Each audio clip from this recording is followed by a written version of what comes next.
हमारा पहला क्वेश्चन है। क्वेश्चन कह रहा है the position of an object moving along X axis is given by X is equals to a plus bt square where a is 8.5 meter and b is 2.5 meter per second square and t is measured in second.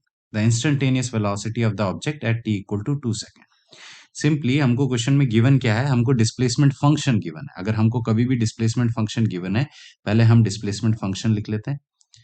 Displacement function क्यों बोल रहा हूं मैं, इसको displacement नहीं बोल रहा हूं क्योंकि यहाँ पे अगर टी की अलग अलग वैल्यूज लिखेंगे, हम यहाँ पे सब्स्टिट्यूट करेंगे टी की वैल्यू, तो हमको अलग अलग वैल्यूज मिलेगी एक्स की। तो एक फंक्शन है ये, ठीक है। और जब भी हमें अगर फंक्शन गिवन है किसी भी क्वेश्चन में, तो हमारा बेसिक टास्क क्या होता है, वेलोसिटी निकालने के लिए हमको इस डिस्प्लेसमेंट फंक्शन को डिफरेंशिएट करना पड़ता है। अगर तुम डिफरेंशिएट करोगे तब जाके तुम्हें वेलोसिटी मिलेगी। तो ऐसा नहीं करेंगे कि सर पहले टी पुट कर दो यहाँ पे 2 सेकेंड एक्स की जगह और फिर इसको एक्स बाई टी लगा दो, नहीं। ये एक फंक्शन है, ये एक न्यूमेरिकल वैल्यू नहीं है। अगर फंक्शन होता है, फिर से रिपीट कर रहा हूं, तो उसको डिफरेंशिएट करेंगे। अगर आपको डिफरेंशिएशन नहीं आता है तो एक फॉर्मूला, अगर आप बायो के स्टूडेंट है तो एक सिंपल फॉर्मूला आपको याद रखना पड़ेगा, टी की power N upon D T.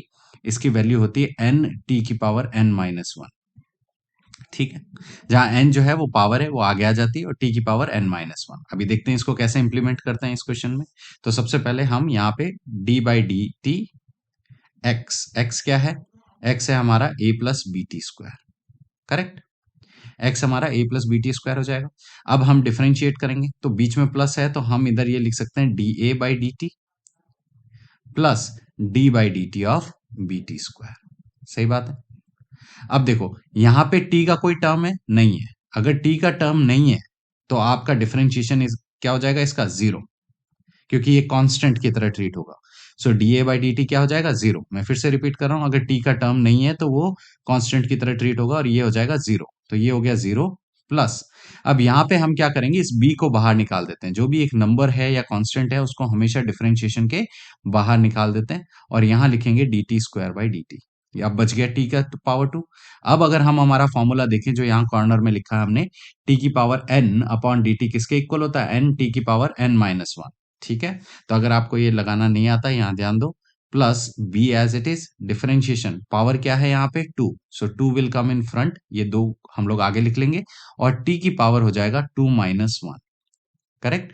फिर से रिपीट कर रहा हूं, ये फॉर्मूला होता है, यहाँ पे फिर से मैं लिख लेता हूं D by D T of T की पावर एन, ये किसके इक्वल होगा, एन टी की पावर एन माइनस वन। यहाँ एन की वैल्यू हमारी टू है तो टू हमारा फ्रंट में आ गया, और टी की पावर टू माइनस वन। ये बच गया हमारे पास B into, let me write, ये हो गया हमारा टू टी की पावर टू माइनस वन, कितना आ गया, टू बी टी। हमने क्या निकाला, ये टू बी टी वेलोसिटी। अब यहाँ पे आपको वेलोसिटी की वैल्यू पुट करनी है, टी की वैल्यू 2 सेकेंड्स। सो क्वेश्चन में टी की वैल्यू 2 सेकेंड दी हुई है और बी की वैल्यू 2.5, तो दोनों सब्स्टिट्यूट कर लेते हैं। तो ये हो जाएगा हमारे पास 2 इंटू बी की वैल्यू है 2.5 और टाइम दिया हुआ है 2 सेकेंड। 2 इंटू 2.5 5, और 5 इंटू 2 कितना आ गया हमारे पास, ये आ गया हमारे पास 10 मीटर पर सेकेंड। क्यों, क्योंकि हमारा वेलोसिटी का यूनिट होता है मीटर पर सेकेंड। ये आ गई हमारी वेलोसिटी इस क्वेश्चन की। तो देखते हैं 10 मीटर पर सेकंड ऑप्शन में है, हाँ, ऑप्शन बी हमारा यहाँ पे करेक्ट हो गया।